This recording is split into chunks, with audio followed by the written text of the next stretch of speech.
খোয়াইয়ে বেআইনিভাবে অনুপ্রবেশের দায়ে 5 বাংলাদেশি নাগরিককে আটক করল পুলিশ।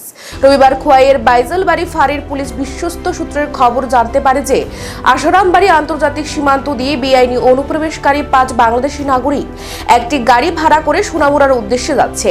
এই মর্মে অবগত হয়ে ফাঁড়ির ওসি নেতৃত্বে পুলিশ খোয়াই মোহনপুর আগরতলা জাতীয় সড়কের বেলফাঙ্গে আশরামবাড়ি থেকে সোনামুড়াগামী গাড়িটি আটক করে 5 বাংলাদেশি নাগরিককে আটক করে। পরে প্রথমে বাইজলবাড়ি পুলিশ ফাঁড়ি ও পরে তাদেরকে খোয়াই থানার হেফাজতে নিয়ে আসা হয়।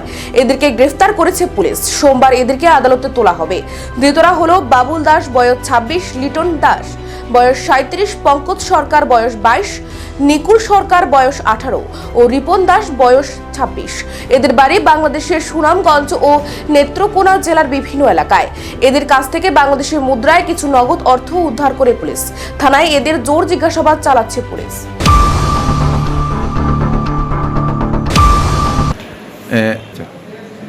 আমার কাছে একটা গোপন খবর আছিল যে আশ্রামবাড়ির দিক থেকে 5 জন বাংলাদেশি আগরতলা দিক দিয়ে রওনা দিতেছে। তো এই খবর পাওয়ার লগের সঙ্গে সঙ্গে আমি অঞ্জিতি নাকাতে আছি। নাকাতে গাড়ি তারে স্টপ করছে। নাকাটা কোন জায়গা ছিল স্যার? বেলফং নাকা। তো ওদের নাম কি? ওদের নাম হিসেবে বাবলু দাস, লিটন দাস, পঙ্কজ সরকার, নিকুল সরকার আর রূপন দাস। বাড়ি কোথায় তাদের? তার বাড়ির খাদিরপুর, খালিজোড়া, মেট্রোকোনা। এরা ধরার পরে ওরা কোথায় যাওয়ার উদ্দেশ্য ছিল ওদের? শান্তির বাজার, মরিপুর। প্রাথমিকভাবে কি বলেছে ওরা, কেন এসেছে ভারতে?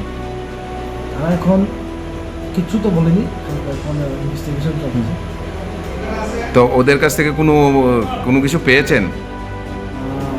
বাংলাদেশের কারেন্সি, ইন্ডিয়ান কারেন্সি, কত? Bangladeshi I card. কয়জনের আই কার্ড পেয়েছেন? 2 জন। তো বাংলাদেশের কারেন্সি কত ছিল স্যার? বাংলাদেশের কারেন্সি আছে 360 টাকা। আর ইন্ডিয়ান কারেন্সি? ইন্ডিয়ান কারেন্সি আছে 3645। ওরা কি বাংলাদেশি কারেন্সি 3060 রুপিস। ওরা কি আজকে আসামবাড়ি এসেছিল না আগেই এসেছিল? আজকে সকাল 10টার দিকে রওনা দিয়েছি বলে বাংলাদেশ থেকে। বাংলাদেশ সকাল 8টা থেকে রওনা দিয়েছি। আশরামবাড়ি বর্ডার দিয়ে আশ্রামবাড়ি বর্ডার দিক দিয়ে।